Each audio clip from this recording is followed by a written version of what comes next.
Question, Representative Tabersack. Is toll-free and private caller, when that comes through on caller ID, is that considered misleading? Representative Tabersack.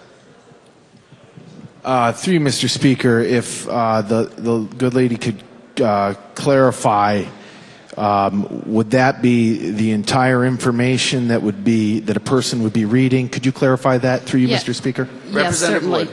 Thank you, Mr. Speaker.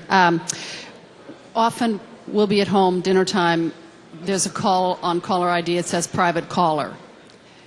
If we happen to pick up the phone, which we often don't anymore because I too, like many people, feel totally harassed by these phone calls, when it says private caller and it's a corporation calling to sell you something, is that misleading to have for them to be able to register as a private caller? Through you, Mr. Speaker.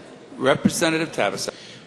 Through you, Mr. Speaker, I do believe that that would be insufficient information to meet the language. I believe that the good lady said that if it said private caller, but I believe that that company may have other problems with current law,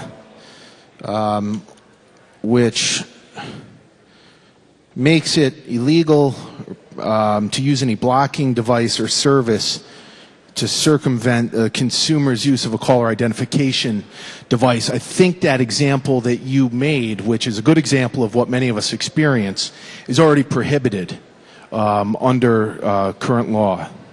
Through you, Mr. Speaker. Representative Wood. Thank you. So I'm sorry, I actually didn't hear. You said that is sufficient or it's not sufficient? Through you, Mr. Speaker. Representative Tabersack. Through you, Mr. Speaker, what I tried to say was that I believe that that example that you made would violate current law. Through you, Mr. Speaker. Representative Wood. Thank you. And the same thing for, so private caller and also toll-free caller would violate. So what this bill would do would, the corporation that's calling or the nonprofit that's calling, it would have to be identified specifically as that nonprofit. Through you, Mr. Speaker. Representative Tabersack. Through you, Mr. Speaker. That's a good description. I think the good representative is getting at the point is that people deserve to know who is calling them, and that's what this gets at. And I appreciate the question. Through you, Mr. Speaker.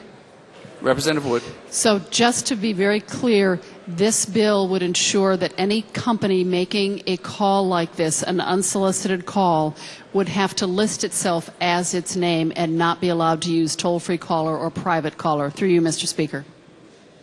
Representative Tabersack. Through you, Mr. Speaker, I would say again that I think part of that question should be prohibited by current law. Another part of that question would be prohibited by the bill before you. Through you, Mr. Speaker. Representative Wood. Thank you. I'm feeling a little more relieved already that there's some remedy for this. Also, and I'm not sure this is contained in the bill, but just a general question on this issue, because I think it is an issue that affects a lot of people, and it is a violation of our privacy. We're paying for these phone lines, yet we are getting a number of unsolicited phone calls, despite having signed up for the no-call list, as many of us have.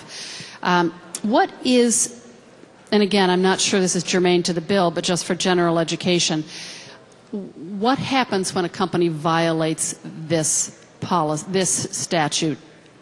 Through you, Mr. Speaker. Representative Tabersack, do you care to answer? Yes, through you, Mr. Speaker. I just direct the good representative to the penalties provision that I briefly described. It would be an unfair trade practice.